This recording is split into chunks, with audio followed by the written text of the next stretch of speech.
Hello everyone, फिर से स्वागत है बुद्धा एकेडमी के यूट्यूब चैनल पर। अगर आपने चैनल को सब्सक्राइब नहीं किया तो सब्सक्राइब कर लीजिएगा। आज पढ़ रहे हैं सीटेट का एनवायरनमेंट का सेक्शन पार्ट 2 वीडियो। पार्ट 1 हमने ऑलरेडी डिस्कशन कर चुके हैं, तो आपने नहीं देखा तो ज़रूर देखना चाहिए। सीटेट की एग्ज़ाम के पॉइंट ऑफ व्यू से तो बहुत ज़्यादा ज़रूरी है, तो आप ज़रूर मस्ट वॉच करिए उस वीडियो को, ठीक है। तो आज शुरू करते हैं पार्ट 2 वीडियो। क्या क्या इंपॉर्टेंट टॉपिक है उसके बारे में बात करेंगे, और जो प्रश्न बनते हैं उस पर उसके बारे में भी हम बात करेंगे, ठीक है ना। तो आज का लेते हैं आज का पहला topic without taking any more time. तो पहला सवाल टॉपिक क्या हमारा है, खेजड़ी ब्रिज के बारे में है, ठीक है। तो खेजड़ी ब्रिज के बारे में कुछ भी आपको पढ़ने से पहले या समझाने से पहले कहानी सुनते हैं, और कहानी अगर पढ़ लेंगे तो आधा सवाल इसमें का हमारा सॉल्व हो जाएगा, ठीक है। तो सुनिएगा ध्यान से, कहानी क्या है। एक कहानी है राजस्थान की। वहाँ पे एक राजा हुआ करते थे जिनका नाम था अभय सिंह, और राजा साहब को एक महल बनवाना था। तो महल बनवाने के लिए उनको लकड़ियों की आवश्यकता थी। तो उन्होंने अपने मंत्री को आदेश दिया कि आप लकड़ियों का इंतजाम करिए। क्यों? क्योंकि हमें क्या करना है, महल बनवाना है। तो मंत्री साहब घूमने गए, लकड़ी के इंतजाम करने गए, तो उनको वैसे भी राजस्थान में कोई पेड़ मिलता नहीं है, तो एक पेड़ मिला जिसका नाम था खेजड़ी ब्रिज, ठीक है।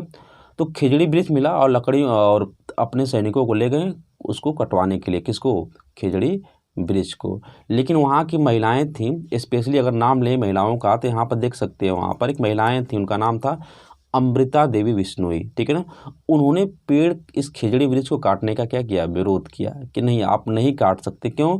क्योंकि हमारे देखिए, जो जनजातियां लोग होते हैं ना, पेड़ पौधों को अपना क्या मानते हैं, अपने बेटे के समान मानते हैं, अपना मानते हैं, ठीक है ना। तो उसी तरह इन्होंने कहा कि नहीं, ये मेरा भाई जैसा है, मैं इसको काटने नहीं दूंगा आपका, ठीक है। अगर आपको काटना है तो उससे पहले आप मुझे काट दीजिए, उसके बाद इस वृक्ष को आप काटिए। तो यहाँ पर देख सकते हैं कि बहुत सारी महिलाएं हैं, आदमी हैं, पेड़ से चिपक गए हैं यहाँ पर, ठीक है ना।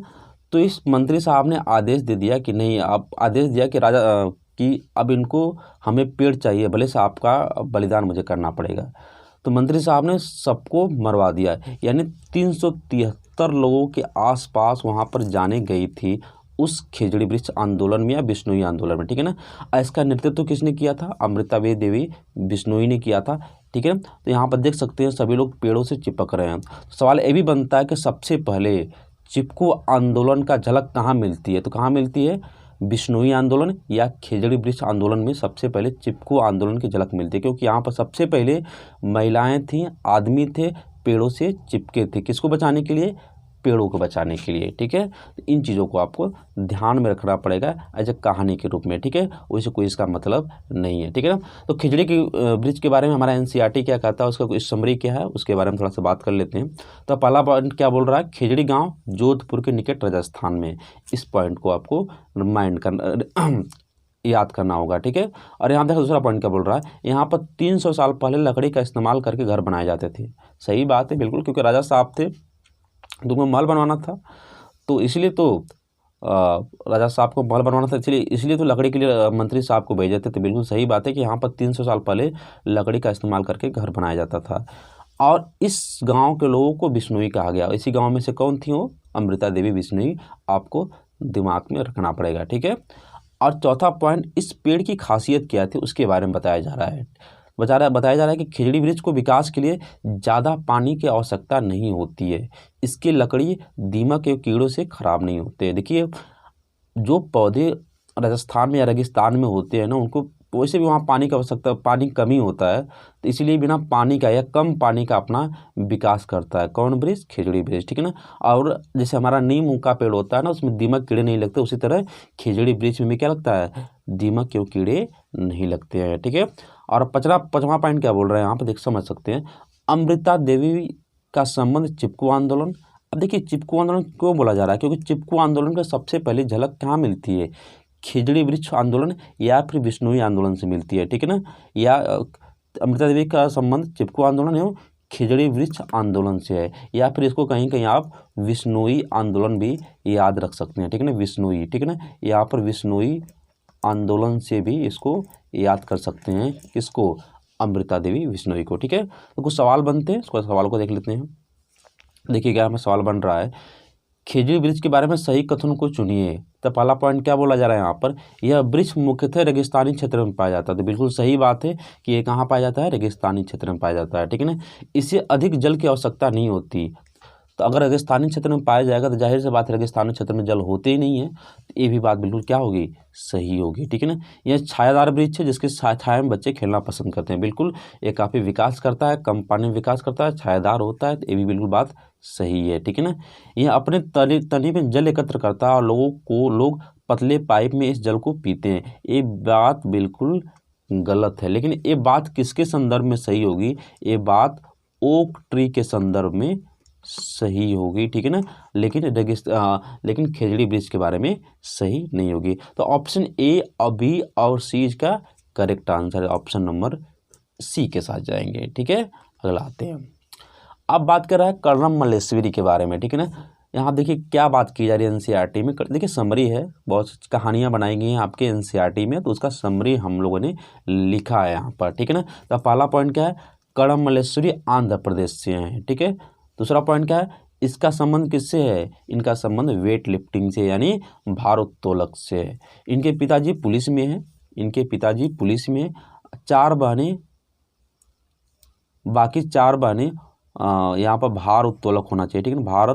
भार उत्तोलक के अभ्यास करती हैं। इनके पिताजी पुलिस में हैं और बाकी जो 4 बहनें वो भी क्या करती हैं, भार उत्तोलक का अभ्यास करती हैं। अगला पॉइंट क्या बोल रहा है, यह 12 वर्ष की आयु से भार उत्तोलन के क्षेत्र में आ गए, यानी बहुत पहले से जब छोटी सी तब से इस वेट लिफ्टिंग के क्षेत्र में आ गए।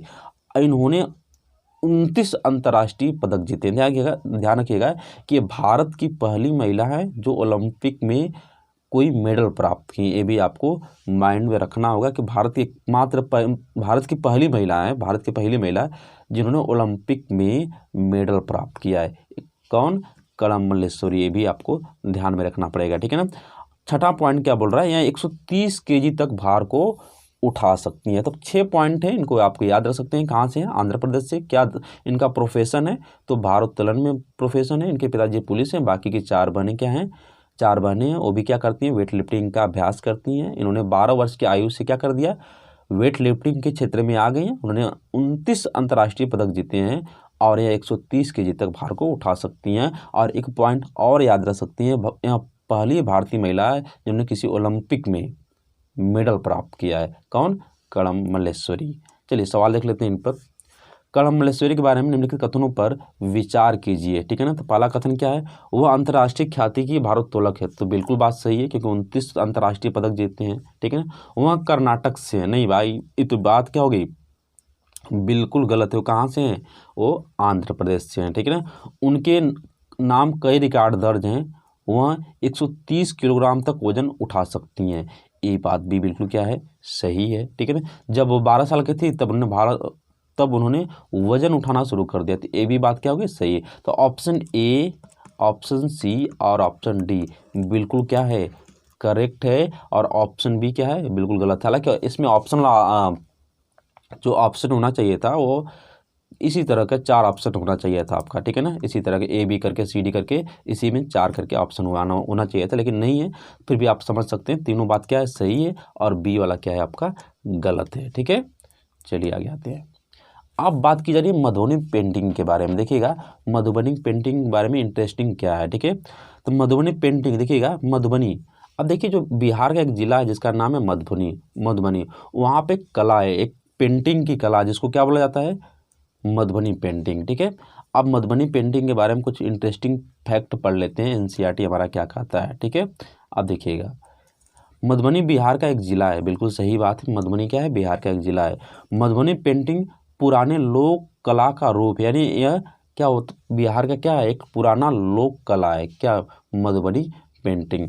यह पेंटिंग चावल के आटे से बनाई जाती है। ठीक है ना। जिसमें रंगों को मिलाया जाता है। यहाँ हम देखिएगा जितनी भी यहाँ पर पेंटिंग बनाई गई है, किससे बनाई गई है, चावल के आटे से, यानी चावल के पाउडर से बनाई गई जितनी भी पेंटिंग बनाई गई है। ठीक है।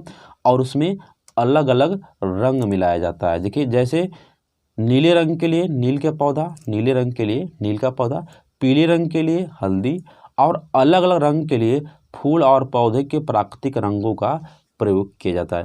यहाँ देखिए ध्यान रखिएगा कि यहाँ पर कोई फाइबर रंग या पोस्टर रंग का प्रयोग नहीं होता है। यहाँ पर क्या, प्राकृतिक रंगों का प्रयोग होता है। जैसे नीले रंग के लिए नील की, और हल्दी के लिए पीले रंग का। इसी तरह अलग अलग फूलों से, अलग अलग पौधों से जिस प्रकार का उसको रंग देना होता है, उन फूलों और पौधों से उनको प्राप्त किया जाता है। ठीक है, तो यहाँ पर प्राकृतिक रंगों का प्रयोग किया जाता है। अगला पॉइंट क्या बोला, देखिएगा यहाँ पर, यह पेंटिंग मानव, जंतु, पेड़ पौधे, फूल, पक्षी और मछली जैसे जीवों को दर्शाता है। तो इंटरेस्टिंग पॉइंट क्या था कि जो इसमें रंग किससे दिया जाता है, इसमें रंग अलग अलग पौधों से दिया जाता है। जैसे नीले रंग के लिए नील के पौधे, पीले रंग के लिए हल्दी के, और अलग अलग रंग के लिए अलग अलग फूल और पौधों का प्रयोग किया जाता है। और ये पेंटिंग शो क्या करती है, पेंटिंग मानवता को शो करती है, पेड़ पौधों को शो करती है, फूल और पक्षियों को शो करती है। कुल मिलाकर प्राकृतिक चीज़ों को क्या करती है, शो करती है, दर्शाती है अपने पेंटिंग में। तो इन चीज़ों को आपको ध्यान में रखना पड़ेगा। जैसे आप देख सकते हैं यहाँ पर मछली बनाया गया है, ठीक है, और यहाँ पर किसका प्रयोग करके, पाउडर राइस का, ठीक है ना, पाउडर राइस का यानी चावल के आटे का प्रयोग करके सब बनाया गया है। ठीक है, सवाल देख लेते हैं इस पर। मधुबनी पेंटिंग के लिए कलाकार उपयोग करते हैं विशेष रूप से बनाए गए पोस्टर रंग, बिल्कुल गलत बात है। बहुत अच्छी वाले गुणवत्ता के फाइबर पेंट, बहुत गलत, सही, बिल्कुल सही बात नहीं है। ठीक है, चांदी और सोने को घोल कर बनाया गया पेंट, इतना भी अमीरी भारत में नहीं है कि इसका प्रयोग करके पेंट बनाया गया। ठीक है, संचालित चावल का रंगीन पेस्ट, बिल्कुल सही बात है। किसका प्रयोग करके, पाउडर राइस का प्रयोग करके उसका मधुबनी पेंटिंग बनाई जाती है। ठीक है ना। अब मधुबनी पेंटिंग शो क्या करती है, मधुबनी पेंटिंग शो करती है मानवता को शो करती है, पक्षियों को शो करती है, फूल को शो करती है, जीव जंतुओं की को शो करती है मधुबनी पेंटिंग। ठीक है, इन चीज़ों को आपको ध्यान रखना पड़ेगा। चलिए अगला पढ़ते हुए, मिथिला लोक चित्रकला का लोकप्रिय नाम क्या है। देखिएगा, मिथिला क्षेत्र में जो कला प्रसिद्ध है उसका नाम क्या है, मधुबनी लोक कला। मैंने बताया था ना कि अभी बात किए थे कि क्या हुआ था, पुरानी लोक कला किसकी, बिहार का, या पुरानी लोक कला कौन, मधुबनी। ठीक है, तो मिथिला जो लोक कला का दूसरा नाम क्या है, चित्रकला का, मधुबनी पेंटिंग, उसका मधुबनी कला भी बोल सकती है, मधुबनी पेंटिंग भी क्या है, उसका लोकप्रिय नाम है मिथिला का। यहाँ ये लोकल नाम है और ये क्या है, वर्ल्ड फेमस नाम है क्या, मधुबनी कला, मधुबनी पेंटिंग। चलिए आगे आते हैं, मधुबनी चित्रों के बारे में सही कथनों का चयन करें।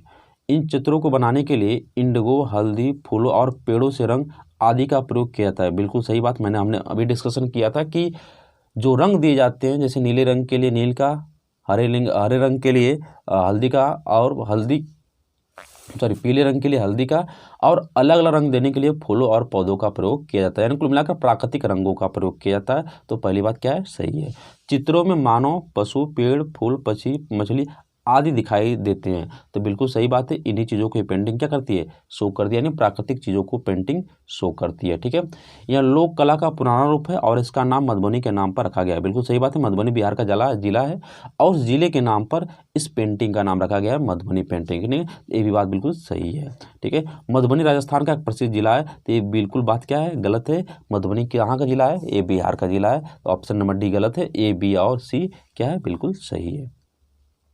चलिए अब आते हैं ट्रेन की कहानी। एनसीईआरटी में कहानी बताई गई है ट्रेन की, उस ट्रेन की कहानी पढ़ते हैं और ट्रेन पर जो रिलेटेड सवाल बनते हैं उसको भी हम डिस्कशन करते हैं। ठीक है ना।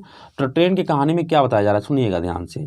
ट्रेन की शुरुआत गांधी धाम कच्छ गुजरात से होती है। देखिए कहानी में जो कहानी है ना, वहाँ में जो एनसीईआरटी में आपकी कहानी है, वहाँ आपके उसमें एक कहानी बताई गई जिसमें ट्रेन कहाँ शुरू होती है, गांधीधाम कच्छ गुजरात से शुरू होती है। वास्तव में भारत में सबसे पहले ट्रेन कहाँ चली गई थी, 1853 में ट्रेन चली थी। ठीक है ना, मुंबई से थाने के बीच में चली थी। लेकिन ये तो कहानी है। ठीक है, तो आपको कहानी की तरह आपको लर्न करना पड़ेगा, लर्न करने की जरूरत नहीं है। ठीक है ना, यहाँ पर जो इंपॉर्टेंट फैक्ट मैं आपको बताता हूँ। ठीक है, यहाँ दूसरा पॉइंट क्या बोल रहा है, ट्रेन की शुरुआत गांधीधाम कच्छ गुजरात से होती है। गुजरात का भोजन क्या है, ये इंपॉर्टेंट है। गुजरात का भोजन क्या है, ढोकला, चटनी, मिठाई, ठीक है ना, लेमन राइस है। ठीक है ना, तो गुजरात का भोजन क्या है, ढोकला, चटनी, मिठाई, लेमन राइस है। ठीक है, अहमदाबाद और वलसाड़ गुजरात में है। ठीक है ना, गुजरात जिले में नहीं, सॉरी, गुजरात में है। ठीक है, और यहाँ अगला पॉइंट क्या बोल रहा है, खोजे, देखिएगा ये ट्रेन कहाँ से कहाँ तक जा रही है, गुजरात से केरल तक जा रही है। कहानी में क्या है, वो ट्रेन कहाँ से कहाँ तक जा रही है, गुजरात से केरल तक। तो गुजरात से केरल तक जितने भी आपके राज्य आएंगे उसके बारे में प्रश्न बनेगा, जितने भी गांव आएंगे, कस्बा आएगा, उसके बारे में छोटा छोटा करके प्रश्न बनाया गया जो विशेष रूप से इंपॉर्टेंट है। ठीक है, यहाँ देखना, अहमदाबाद और वलसाड़ कहाँ है, गुजरात में है। ठीक है ना, कोझीखेड़े गांव केरला में गांव है, उसके बारे में एनसीईआरटी में जिक्र किया है। तो कहाँ पर है? कोझीखेड़े गांव, ठीक है। मंड गांव कहाँ है? गोवा में है, ठीक है। ये आपको ध्यान रखना पड़ेगा। जैसे आपको मैं फिगर दिखाऊँ अगर, तो यहाँ आप देखना, तो यहाँ पर यहाँ से यहाँ तक आने के लिए जितने भी छोटे छोटे गांव पड़ेंगे जो इंपॉर्टेंट फेमस है, उसके बारे में, सबके बारे में यहाँ पर डिस्कशन किया जाएगा, ठीक है। यहाँ देखना, गोवा से केरला के लिए 2000 पुल, गोवा से केरला के लिए 2000 पुल और 92 सुरंग है, ठीक है ना। इतना आपको ध्यान रखना पड़ेगा। कोझीखेड़े केरला का एक शहर है, अभी हमने बात किया था। कोझीखेड़े गाँव कहाँ है? केरला में है। केरला के शहर है, मालाबार तट के किनारे स्थित है, ठीक है ना, जिसे क्या कहते हैं? कालीकट भी कहा जाता है। इन चीज़ों को आपको एक बार दो बार स्टडी करना पड़ेगा, ठीक है। अब देखना, गुजरात से केरला जाते समय ट्रेन महाराष्ट्र, गोवा, कर्नाटक से गुजरती है, ठीक है ना। ये बहुत इंपॉर्टेंट है, ये आपको जरूर रखना पड़ेगा। दिशा से जब सवाल पूछता है तो इससे रिलेटेड करके सवाल आपसे पूछ लेता है। तो गुजरात से केरला जाते समय ट्रेन कहाँ कहाँ से गुजरती है? ट्रेन महाराष्ट्र से गुजरती है, गोवा से गुजरती है, कर्नाटक से गुजरती है, ठीक है ना। ठीक है ना, तो यहाँ गुजरती है। और यहाँ पे क्या बोल रहा है? कोयट्टम केरला का एक कस्बा है। तो यहाँ देखिएगा, गुजरात से, यहाँ गुजरात है, यहाँ पर क्या है? केरला। तो यहाँ पर जाते समय कहाँ कहाँ गुजरती है? महाराष्ट्र से गुजरेगी, गोवा से गुजरेगी, कर्नाटक से गुजरेगी, ठीक है ना। 3 स्टेटों से गुजरेगी कौन? ट्रेन गुजरेगी, ठीक है। अब देखना, यहाँ पर गुजरात से चलते हैं तो वहाँ पर गुजरात की भाषा क्या है, इसके बारे में बात किया जा रहा है, ठीक है ना।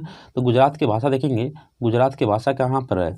गुजरात में क्या बोली जाती है? देखना, गुजरात में कुछ बोली जाती है गुजराती। गुजरात के बाद जैसे महाराष्ट्र में हम आते हैं, ठीक है ना, महाराष्ट्र में ऐसे समझ लेते हैं, मराठी कहाँ बोली जाती है? तो मराठी जहाँ आपको मालूम है ना, महाराष्ट्र में बोली जाती है। और उसके आसपास जो राष्ट्र प्रदेश है उसमें बोली जाती है। देखिए, महाराष्ट्र में बोली जाती है, यहाँ पर गोवा है तो गोवा में बोली जाती है, ठीक है ना। यहाँ पर दमन दीव है, दादर नगर हवेली, तो यहाँ पर बोली जाती है, ठीक है ना। तो मराठी कहाँ बोली जाती है? महाराष्ट्र में बोली जाती है, गोवा में बोली जाती है, ठीक है ना। दमन दीव और दादर नगर हवेली में कहाँ बोली जाती है? मराठी बोली जाती है, ठीक है ना। तो यहाँ से यहाँ तक, यहाँ पर जब ट्रेन आई है तो जो बीच बीच में राज्य पढ़े हैं उसमें भाषाएं कौन, उसी भाषाओं के यहाँ पर चर्चा हो रही है, ठीक है। तो मराठी के, तो कोंकणी के बारे में बात कर ले तो कोंकणी कहाँ बोली जाती है? तो कोंकणी बोली जाती है कर्नाटक में, ठीक है ना, महाराष्ट्र में, गोवा में, केरल में, ठीक है ना। यहाँ देखना, या महाराष्ट्र में, गोवा में, कर्नाटक में, और मतलब महाराष्ट्र में, गोवा में, कर्नाटक में, केरल में, मतलब यहाँ सीरियल नंबर से चारों राज्यों में थोड़ा थोड़ा करके या वहाँ की जनसंख्या के अनुसार वो बोली जाती है, ठीक है ना। कहाँ भाषा? कोंकणी, ठीक है ना। अब कन्नड़ कहाँ बोली जाती है? कन्नड़ तो जाहिर सी बात है कर्नाटक में बोली जाती है, और आंध्र प्रदेश में कुछ हिस्से में, और कुछ हिस्से में तमिलनाडु, महाराष्ट्र में, ठीक है ना। कर्नाटक पहले कहाँ मुख्य रूप से भाषा कहाँ बोली जाती है? कर्नाटक में, और कर्नाटक में बोली जाती है। और इससे रिलेटेड छठे राज्य कौन? महाराष्ट्र में बोली जाती है। आंध्र प्रदेश में थोड़ा से, ठीक है, आंध्र प्रदेश में नाम ले रहा है। और कहाँ नाम ले रहा है? यहाँ आप देख सकते हैं, यहाँ पर कुछ भागों में तमिलनाडु में इसमें ले रहा है, ठीक है, केरल में, तमिलनाडु में, और महाराष्ट्र में इसका नाम ले जा रहा है। किसका? कन्नड़ भाषा का। तो कन्नड़ भाषा बोली जाती है कर्नाटक में, आंध्र प्रदेश में, और तमिलनाडु में, और महाराष्ट्र में। और मलयालम तो आप जग जाहिर हो, कहाँ बोली जाती है? मलयालम बोली जाती है केरल में बोली जाती है, ठीक है। चलिए कुछ सवाल देख लेते हैं इस पर। यदि आप रेलगाड़ी द्वारा अहमदाबाद जाए तो आपको रेलवे स्टेशन पर अधिकतर बेचने वाले खाने की कौन कौन सी चीज़ें बेचते मिलेंगे, ठीक है ना। तो क्या क्या मिलेंगे? देखना, पहला ऑप्शन ढोकला, चटनी, नींबू वाले चावल, ठीक है ना। दूसरा ऑप्शन देखना, छोले भटूरे, लस्सी, इडली, चटनी तथा वड़ा चटनी, पूरी, साग तथा ठंडा दूध। तो हम लोगों ने क्या पढ़ा था? ढोकला, चटनी, ठीक है ना, लेमन राइस के बारे में पढ़ा था ना। तो ऑप्शन नंबर ए क्या होगा? बिल्कुल करेक्ट होगा, ठीक है ना। जब कोई व्यक्ति ट्रेन द्वारा अहमदाबाद से केरल जाता है तो वह अनेक सुरंगों को पार करता है। बिल्कुल, कितने सुरंगों को पार करता है? 2000 सुरंग, 2000 पुल और 92 सुरंगों को पार करता है, अभी हम लोगों ने पढ़ा है, ठीक है ना। जब गोवा से व्यक्ति केरल जाता है, ठीक है, अहमदाबाद से, तो गोवा से केरल में कितना आ जाएगा, ठीक है ना। और अहमदाबाद से बात करेगा तो और ज़्यादा संख्या बढ़ सकती है, ठीक है ना। तो अनेक सुरंगों से पार करता है। ये सुरंग पर्वतों में है। कौन से पर्वतों में है सुरंग? अरावली, बिल्कुल नहीं, अरावली राजस्थान में है तो उधर आएगा नहीं। पूर्वी घाट देखिएगा, इधर देखिए अरावली इधर में है, इधर साइड में अरावली है, इधर साइड में अरावली है आपका, और इधर पूर्वी घाट है, इधर क्या है? पश्चिमी घाट। तो जाहिर सी बात है, जब कोई अहमदाबाद से केरल जाएगा तो एक पश्चिमी घाट से होकर जाएगा, ठीक है ना। तो पश्चिमी घाट से होकर जाएगा, तो ऑप्शन राइट क्या हो जाएगा? पश्चिमी घाट। विंध्याचल तो हमारे यूपी में है, ठीक है ना। यूपी और मध्य प्रदेश और कुछ झारखंड का हिस्सा है, तो यहाँ पर कुछ चांस नहीं है, तो पूर्वी घाट से होकर वो ट्रेन क्या करेगी, वो जाएगी।